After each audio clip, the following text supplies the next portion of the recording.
Bem, obrigado. Boa noite, gente. Como é que vocês estão? Estão bem? Amém, né? Vamos dar continuidade hoje ao seminário de honra. Estou responsável hoje por trazer uma esfera para vocês. Vai segurando as esferas aí, hein? Não é o Dragon Ball Z, né? Mas você vai ser transformado, como o pastor Gladstone falou, viu? Amém? Bem, gente, eu queria começar hoje falando sobre... Eu vou tratar sobre a esfera da honra no nível social, leis e autoridades, tá bom? E eu queria começar com vocês introduzindo com essa história aqui, essa breve história que está em 2 Samuel, capítulo 6. 2 Samuel, capítulo 6.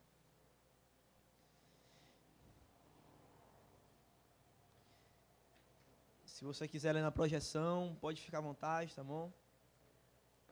Obrigado.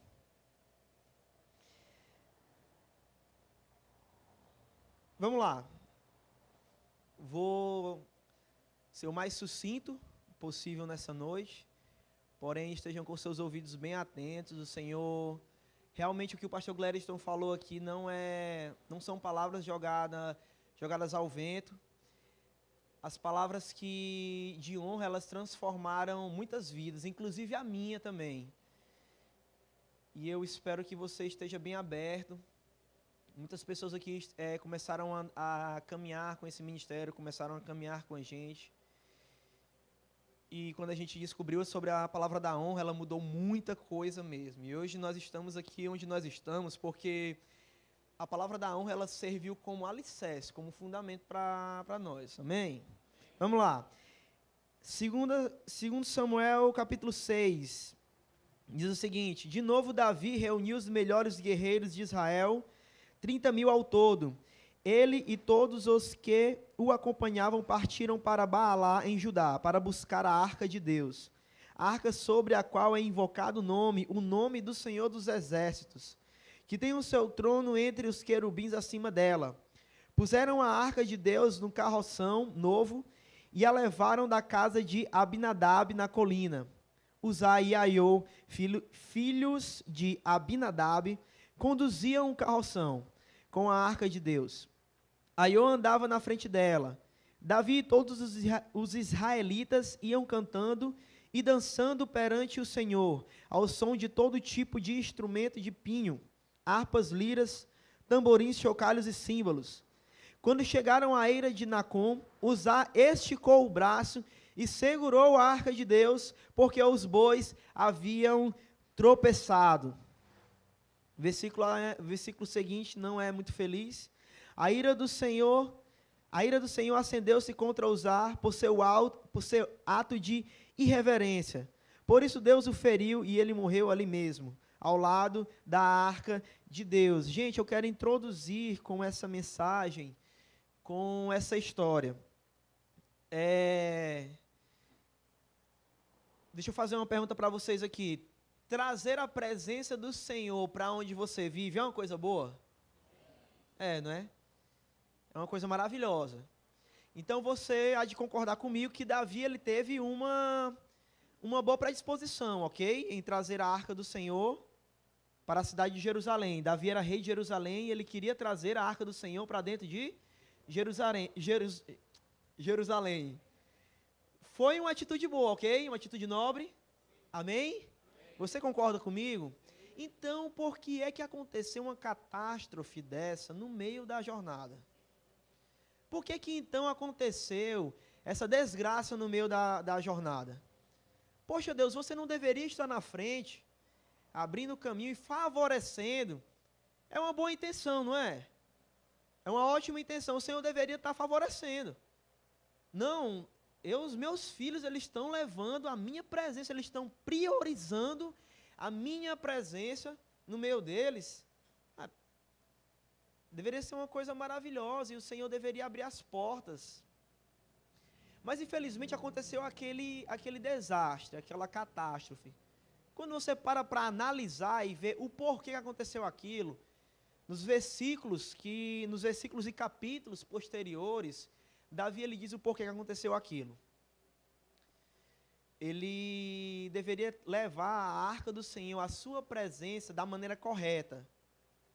Poxa, Jacaúna, mas a maneira correta não era ter uma boa predisposição no coração e levar a arca do Senhor para dentro de Jerusalém, da sua cidade, não.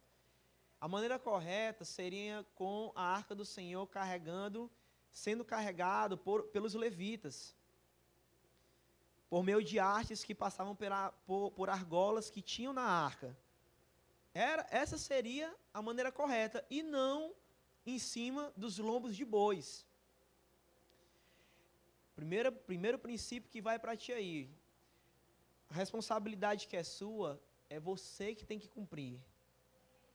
É você que tem que fazer. Quando o Senhor te delega uma tarefa, não coloca boi para fazer no teu lugar. É você que tem que fazer. O Senhor te chama para realizar tal coisa, então você tem que pegar aquilo ali e você tem que fazer, tem que seguir. A obediência, ela não pode ser negociada. Quando Deus te manda alguma coisa, você tem que ser pronto e fiel em realizar aquela tarefa. Davi, ele tinha uma predisposição muito boa, e o Senhor, acredito que ficou muito feliz quando Davi ele queria fazer isso. Só que ele fez da maneira errada. É aqui onde eu quero iniciar o sermão dessa noite sobre honra. Não importa a maneira como você esteja conduzindo a sua vida, você precisa fazer da maneira correta. Você precisa fazer da maneira como manda o script, né? E eu quero iniciar com vocês lendo uma palavra que está em Romanos 13, versículo 1.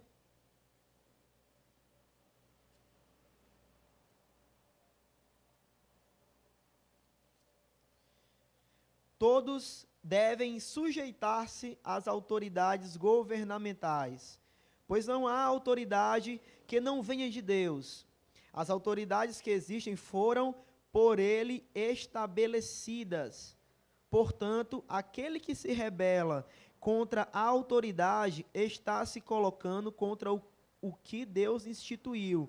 E aqueles que assim procedem trazem condenação sobre si mesmos. Você inicia a leitura desse trecho aqui na Bíblia com a palavra todos. A Bíblia diz aqui algumas pessoas.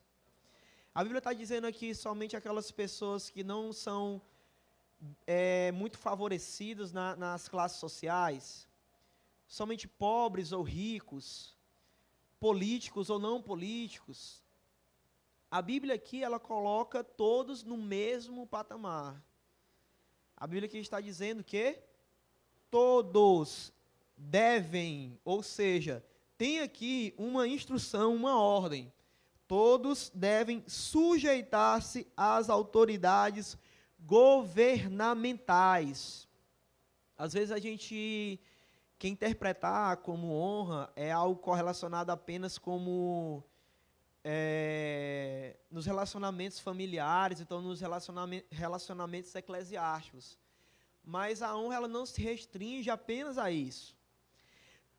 Quando nós recebemos a palavra da honra, foi um exemplo bem bobo, bem simples, porém muito profundo. É como se nós fôssemos como sacos. E a unção do Senhor como se fosse um líquido que enchesse esse saco de plástico normal. E pequenas transgressões, como desobediências diversas às autoridades, elas são como pequenos furos nesse saco. Então, aquela unção que você retém quando você está no seu ambiente de oração, essa unção que você retém quando você estuda as Escrituras, essa unção que você tem quando você busca ao Senhor, cresce no Senhor, ela começa a vazar com mínimas coisas. Você nem entende, poxa, meu Deus, por que é que eu tenho esse problema? Eu vou ler alguns dados aqui para você, na apostila que a gente fez. Quando a Bíblia diz que nós devemos se sujeitar às autoridades governamentais, torno a falar, não é apenas os pastores, os líderes, pais, mães, mas também engloba professores, guardas de trânsito, também engloba prefeitos, vereadores, e engloba também isso daí. Então, quando você identifica as autoridades e você se sujeita a ela, você está nada mais, nada menos do que cumprindo o que a palavra do Senhor diz. Eu quero te dizer uma coisa, um detalhe muito interessante. Para a obediência, existe uma recompensa. E são recompensas maravilhosas. Como para a desobediência, também existem várias recompensas, que não são tão boas assim, são maldições. Então, o fruto da nossa obediência são bênçãos, ok? Então, há de convir comigo que quando você olha para a palavra de Deus e você entende que ela está te mandando fazer alguma coisa, e se você obedece àquilo ali, então, opa, tem uma recompensa nisso daí. Tem uma recompensa nisso. Então, a Bíblia diz que nós devemos nos sujeitar às autoridades. Vamos lá, eu quero enumerar algumas coisas aqui para você. Atualmente, na nossa nação, convivemos com um problema crônico de honra. Parece estar arraigado nas entranhas da nação brasileira a moléstia da corrupção. Você vê, né, o famoso jeitinho brasileiro. Não é o certo. Aí o camarada diz assim, não, mas dá o jeitinho, vê se passa. Dá lá um jeitinho, vê se... Vai lá, libera aí, dá só um jeitinho aí para a gente poder usufruir, poder entrar, poder fazer. Então a corrupção, ela está arraigada no DNA do brasileiro. Só que, em nome de Jesus, esses são os dias que um povo diferente está se levantando na nação, para trazer uma mensagem diferente, para transformar a nação em todos os níveis. Seja na política, na economia, na sociedade. E eu acredito que essa palavra, assim como me transformou a minha casa, a minha família, as pessoas que estão ao meu redor. Eu sei que também pode transformar. Então, se você abrir os seus ouvidos, você pode ser abençoado e você também pode ser um abençoador. Amém? Um estudo realizado pelo Departamento de Competitividade e Tecnologia da Fiesp revelou os prejuízos econômicos e sociais que a corrupção causa ao país. O valor chega a 69 bilhões de reais por ano. Eu não preciso nem repetir a você que é uma pessoa que está familiarizada com as redes sociais, eu sei que você lê muito jornal, eu sei que você está antenado, você vai ver que nós passamos recentemente e ainda estamos passando por grandes escândalos, essa Lava Jato que destampou uma fossa de corrupção. Então, quando a gente para analisar os números, eles são de tamanhos incalculáveis. São políticos que infelizmente, roubaram muito a nação. E você pergunta para mim assim, é por isso que eu não honro os políticos da nação. Aí eu quero te dizer um princípio que está lá em Provérbios. A nação tem o governante que ela merece. Gente, a questão não é se os outros são corretos. Isso aqui eu aprendi com o pastor Vitor. A questão é se nós somos corretos. A questão não é se o teu vizinho está obedecendo leis. A questão é se você obedece. Amém? A questão é se você está andando na linha. Não é se os outros estão fugindo da linha, não. É se você está andando certo, cara. Essa palavra é uma palavra, eu estou te dizendo. Por A mais B, eu sou fruto dessa palavra, minha vida é abençoada, cara. Eu tenho vários benefícios do Senhor, os céus se abrem sobre a minha vida, porque Deus, ele não é por um legalismo apenas, mas é porque o Senhor me ensinou a andar como eu deveria andar, reter essa unção que Ele me deu. Vamos lá, continuando. Existe um ranking de corrupção mundial. Em 180 países foi feita essa pesquisa no ranking de corrupção.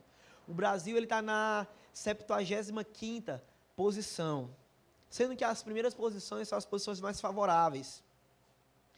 Perdão, são as posições que qualificam os países como mais corruptos. E a média mundial, ela está de 0 a 10, sendo que, a pontuação de 0 a 10, sendo que a média é 4,03. Ou seja, a média da corrupção. O país se passa, tá entendendo? E o Brasil não chegou nem na média, cara. O Brasil está com 3,7 pontos. Então, bem abaixo. Sendo um país mais corrupto nessa média de 0 a 10. Sendo 0 o país mais corrupto e 10 o país que tem menos corrupção. E o Brasil está com uma média de 3,7. Então, ou seja, nossa nação está terrível. Estava terrível. Estava terrível. Eu quero profetizar e eu quero ser boca de Deus sobre essa nação. Não vai se levantar, está se levantando. E eu vejo isso, eu sei que mais pessoas estão agregando esses valores da honra. Então você pode ser um difusor dessa mensagem. Você pode sair daqui e incomodar mais pessoas. Ei, cara, vai lá e incomoda os teus amigos, os teus irmãos. Divulga essa mensagem, as pessoas precisam entender disso. Amém?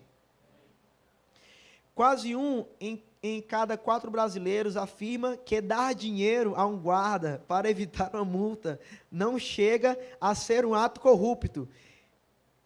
Gente, é até piada, né?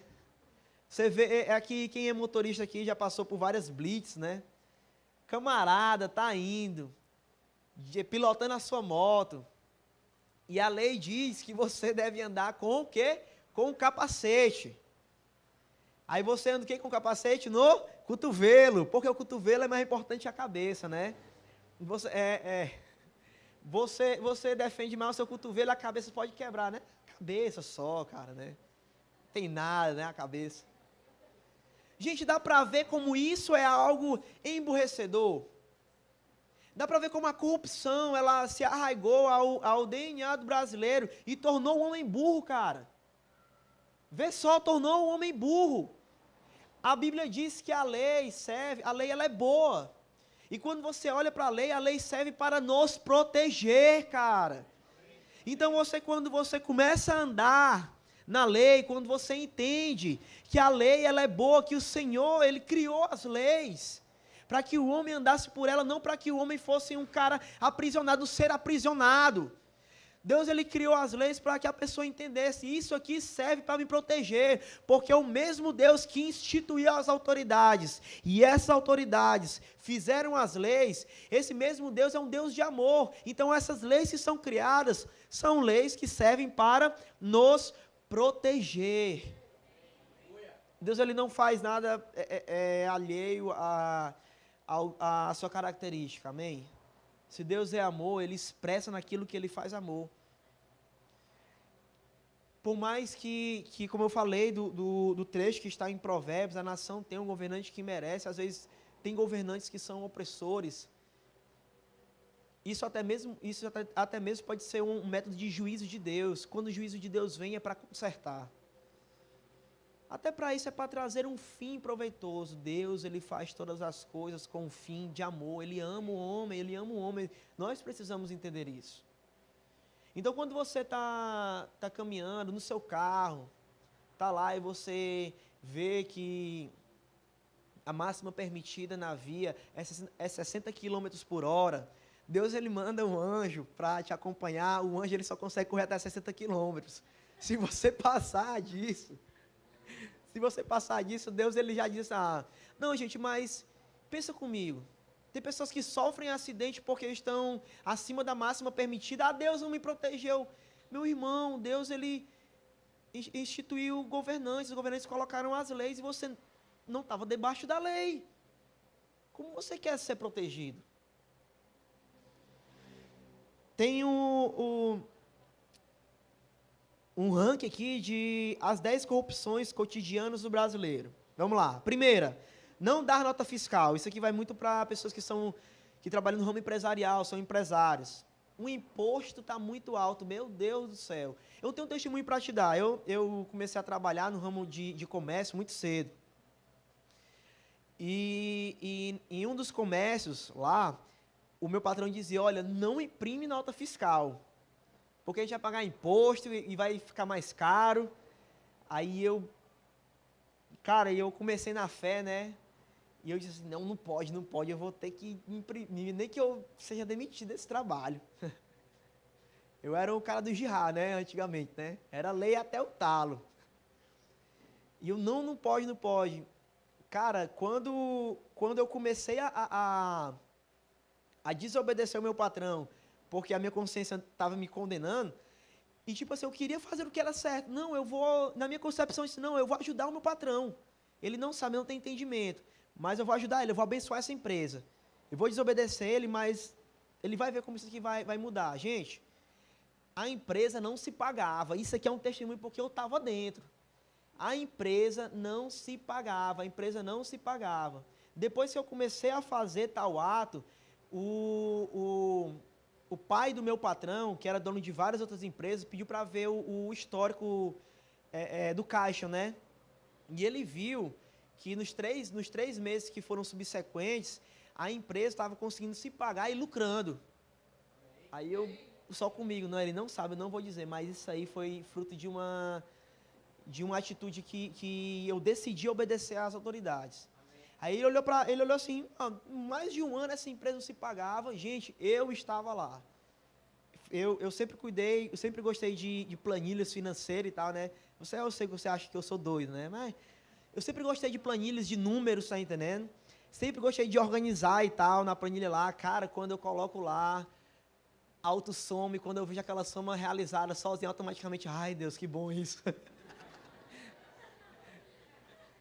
Cara, eu acho muito legal aquelas fórmulas, tá entendendo? E isso é um testemunho, tá entendendo? Segundo, não declarar imposto de renda. Terceiro, tentar subornar o guarda para evitar multas. Tem pessoas que tentam subornar os guardas, né? Mas tem guardas até que elas dizem assim, a gente conversa, me ajude que eu lhe ajudo. Esse negócio de ajude que eu lhe ajudo. Meu irmão. Ajude que eu lhe ajudo. Lá quando você está fazendo um exame lá no Detran, cara, tira assim, tá entendendo? Não, cara, quem me ajuda aqui é o Senhor. O sangue de Jesus me ajuda. Amém. 4. Falsificar a carteirinha de estudante. Dar ou aceitar troco errado. É bom, né? Bom não, cara. Bom no tempo de mentalidade carnal, mundana, né? Mas quando o cara erra o troco, eu era pequeno, o cara errou o troco, me deu R$5 a mais, já ia voltar para casa feliz da vida. A minha mãe disse, não, volte lá. E deu o troco pro homem, direito. Então, isso também aqui é um ato de corrupção.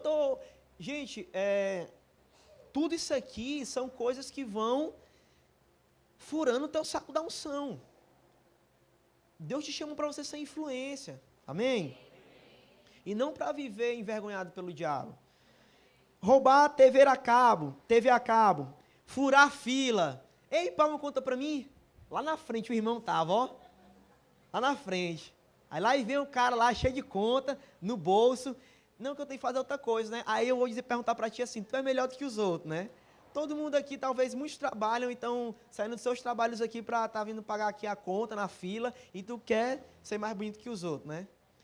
Isso também é um ato de corrupção. Vamos lá. Comprar produtos falsificados. Cuidado com os chineses, coreanos, irmãos. Amém? Na vida. No trabalho, bater o ponto pelo colega. Cuidado, Santos e Nacelle, em nome de Jesus. Estou brincando, cara. Falsificar assinaturas. Esses são os 10 pontos de maior corrupção. Talvez você analise outros, está entendendo? Isso aqui que eu estou falando para ti, gente, essa palavra não é para você sair daqui com uma pistola na mão apontando para o teu irmão. Dizendo assim, não, cara, tu está errado agora, tu vai ser condenado. Não, gente, não é assim. Assim como eu fui ensinado, eu tenho o maior prazer de ensinar para outras pessoas. Então, ensine. Brasileiro, às vezes, ele não nasceu, não é de berço isso, tá entendendo? Mas o Senhor está transformando essa nação, o Senhor está transformando as igrejas. Amém? Assim como a Bíblia diz que o que o homem ligar na terra é ligado no céu, é ligado no mundo espiritual. Então, se pecados que a gente considera cabeludos, eles desencadeiam coisas graves e tristes sobre nossas vidas. Imagine só também você não obedecendo tais coisas. A desobediência, a infração de leis, a não sujeição às autoridades, ela é oriunda do reino das trevas. Ela é oriunda da central de controle das trevas, que é a Babilônia. É lá onde é liberado todos esses maus comportamentos. Para que cristãos, eles que deveriam servir como sal da terra e luz do mundo, eles desobedeçam. Gente, tem um testemunho de uma pessoa que eu escutei, foi até o varão Elias que me contou. Ele disse que tinha uma pessoa que ele conheceu, que foi no Detran tirar uma habilitação, né? Tirar a primeira vez a habilitação. E quando ele estava lá, e ele era um irmão, quando ele estava lá na fila, com o capacete no braço, ele viu uma pessoa e começou a evangelizar a pessoa. E a pessoa estava começando a cair nas suas graças, né? E quando de repente a pessoa faz aquela pergunta para envergonhar. Você veio aqui você veio aqui fazer inclusão? Não. Então tu veio aqui renovar a carteira? Não. Veio aqui fazer o quê?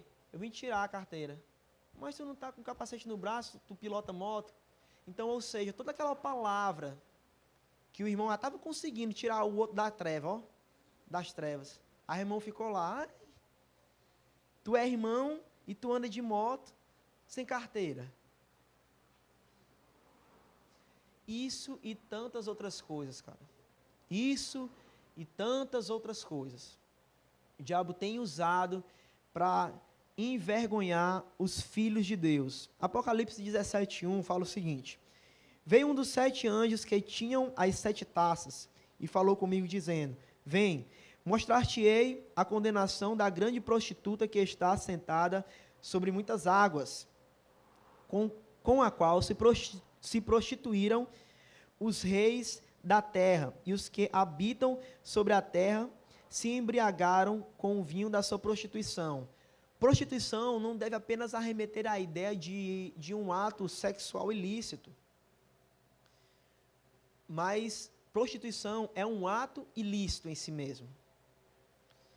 Então, quando a Bíblia fala que os reis da terra se prostituíram com a grande Babilônia, com a grande prostituta, é porque eles estão bebendo desse vinho, dessa fonte maligna. Por que eu iniciei a palavra falando sobre Davi? Gente, nós como cristãos, nós só servimos para dar gosto a essa terra. E Deus, Ele quer nos usar. Fala para o irmão que está ao teu lado aí, Deus quer te usar. Deus quer fazer de você uma influência. Deus quer fazer de você uma lâmpada que ilumina. Amém? Mas como é que você vai se comportar no mundo repleto de trevas? Você não pode apenas pegar a palavra e citar ela e falar, se você não vive. A palavra de Deus tem uma história interessante no livro da Ohana, me ajuda, Landa Cope. É isso o nome dela, Ohana? Modelo social do Antigo Testamento. No início do livro fala que ela faz um questionamento. Por que será que na cidade onde se tem o maior número de cristãos, também se há o maior número de violência? Por que será? Deus ele precisa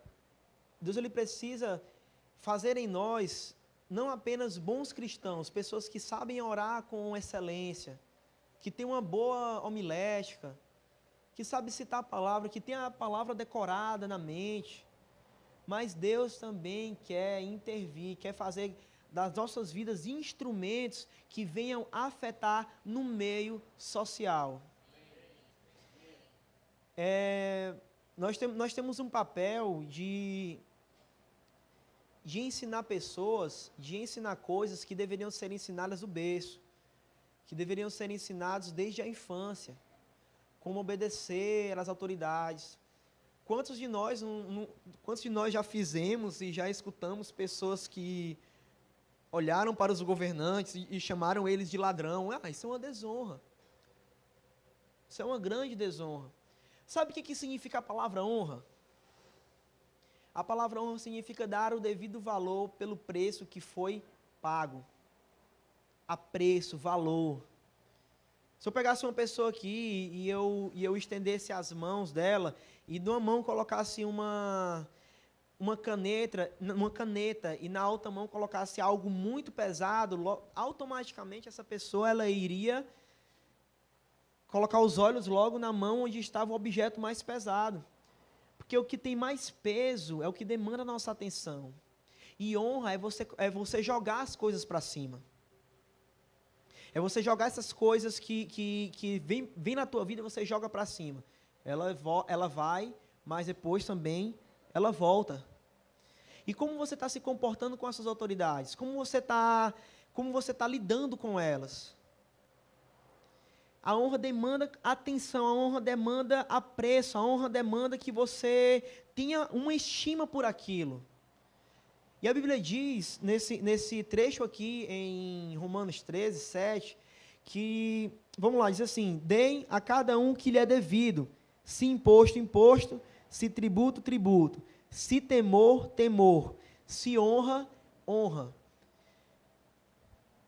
Quando Deus nos chama para honrar, nos chama para honrar em todas as esferas. Logicamente que existem pessoas que vão ter um peso maior. Mas como você está lidando com a honra, com seus governantes, com seus professores? Eu falei aqui do exemplo que antigamente tinha pessoas que chamavam os políticos, político ladrão. Não, todo político nem presta. Coisas saindo, primeiramente, coisas desse tipo saindo da nossa boca não deveriam sair, porque nós somos chamados para sermos portadores de vida. E a palavra de Deus diz que na nossa língua existe poder para a vida e para a morte. Então, quando nós olhamos para nossas autoridades governamentais, nós não podemos desferir jamais uma palavra de maldição, uma palavra de desonra. É interessante que a Bíblia diz que como você se comporta, vê só isso, como você se comporta com a autoridade, você também está se comportando com relação a Deus. Isso aí deve doer, porque eu já vi muitas pessoas, eu também já fiz isso, já chamei políticos de ladrão, xinguei políticos. Agora imagina só, você está xingando aquelas pessoas, mas aquele xingamento, aquelas palavras de maldição, elas estão subindo contra o Senhor. Elas estão afetando ao Senhor, elas estão indo de contra ao Senhor. Então, muito cuidado naquilo que você vem falar. Muito cuidado naquilo que a tua boca está proferindo contra as autoridades. Amém? 1 Pedro, capítulo 2, versículo 17, diz o seguinte: honrai a todos, amai aos irmãos, temei a Deus, honrai ao rei. A gente tem por mania achar e pensar que, como eu falei no início da pregação, que a honra ela deve ser apenas unilateral, apenas para os pastores, apenas no meio eclesiástico. A honra também deve ser no meio social. Tem aquele teu patrão, sabe aquele teu patrão que às vezes pega no teu pé? Aquele patrão que, meu irmão, aquele cara é chato, meu irmão. Aquele cara é chato. Aquela foi a pessoa que Deus ele colocou na tua vida e você tem que atentar para isso. Toda autoridade que foi colocada, ela foi constituída por Deus. Jamais esqueça disso, jamais. Então, se existe aquela autoridade ali, e se ela é chata, se ela pega no teu pé, se ela é um pé no saco, você tem que atentar, poxa, Deus, ele colocou essa pessoa para estar sobre mim. E a palavra de Deus diz que eu tenho que ser uma pessoa sujeita a ela. Eu tenho que ser uma pessoa sujeita a ela. Encara as pessoas, as autoridades na tua vida, sejam elas em qualquer âmbito, em qualquer instância. Eu estou tratando aqui com relação ao social. Trata elas assim, não, Deus colocou ela. Se Deus colocou ela, tem um dedo de Deus aí no meio. A palavra de Deus diz que os homens espirituais, eles discernem as coisas de forma espiritual.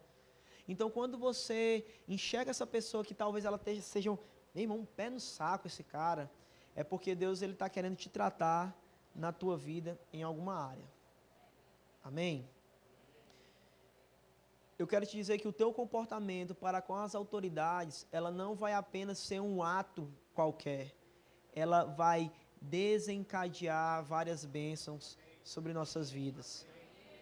Chegou a hora de nós, como igreja, nos levantarmos e fazer a mudança, fazer a diferença no meio social. Chegou a hora do mundo olhar para nós e dizer assim, Jesus é santo, cara. Jesus é santo. Não olhar para ti e dizer assim, não, esse cara aqui, ele é legal, mas ele tem algumas coisas que ele dá uns vacilos. Não, chegou a hora de um mundo olhar para nós e dizer assim, não, Jesus é santo. Mas por que você está falando isso? Porque eu vejo que você é um bom cidadão. Porque eu vejo que você é uma pessoa de ética, de uma boa conduta. Você é uma pessoa de uma boa índole. Você não tá caminhando com essa maré que fala mal de todos os outros. Você está caminhando na maré contrária, na contramaré. E Deus nos chamou para sermos contra a maré. Eu quero te dizer uma coisa, quanto mais pessoas se levantarem com essa mensagem, imaginou só na explosão de avivamento que vai acontecer, um coração cheio de amor pelo Senhor. O Senhor ungindo, dando unção, capacidade, liberando milagres. Imagine isso. Mas também atrelado e unido a um bom comportamento na sociedade. E imagine só, essa igreja poderosa, ninguém vai poder deter ela. Amém? Amém? Essa daí é a esfera do social. Queria chamar o meu pastor.